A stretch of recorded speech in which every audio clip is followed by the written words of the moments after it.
Go. Hi, Diana Weiner from Sullivan Renaissance, and today we're going to talk about early spring cleanup. The tools you need.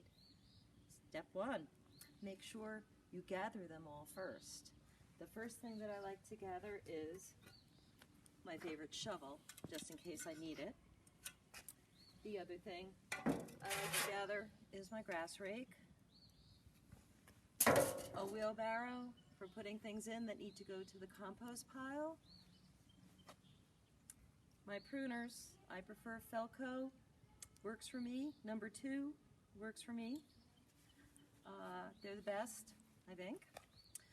Other things that I would need when I come out are going to be waterproof shoes. I love overalls. I love pants that have lots of pockets, also that are kind of weatherproof, so I don't have to worry about getting wet. Gloves, really important to protect your hands. These are called fox gloves. This is not a commercial, but I've been using these gloves for about 15 years now. They don't rip, they don't tear, they dry very fast. You can throw them in the wash, don't dry them, let them air dry, and they work well.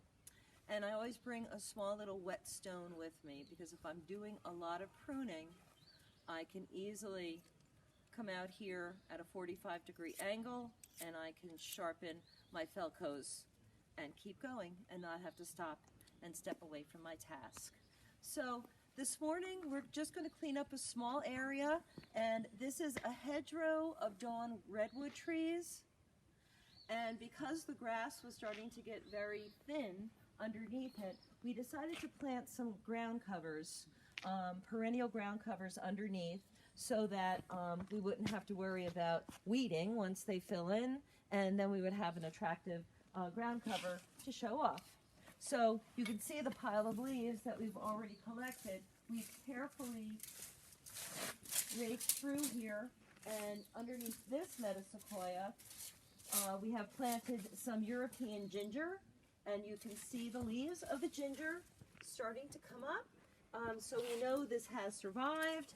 These leaves can now photosynthesize, and the rest of the new growth will be able to see the light of day soon as the temperatures warm up. In this next tree, this next dawn redwood, also known botanically as Metasequoia glyptostroboides, I just like saying that, we have epimedium, and barrenwort, or bishop's cap, is another name for it. And these are the leaves that overwintered, which will happen when we have a mild winter like we just did.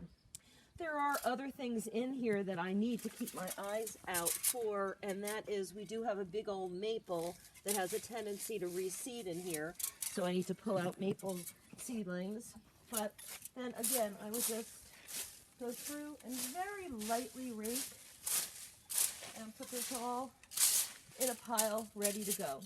This might be a good time to just look at the trees as well, and because I have my Felco, I could prune off anything that has broken over the winter, but I don't see that that's happened.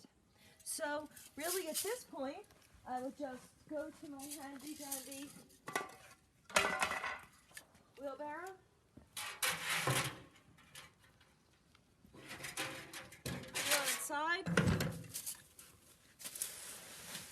rake up a bunch of leaves. Hold on one second. And head to the compost. And that would be a nice chore for the morning. Your children can join you. Have a great day. Happy gardening.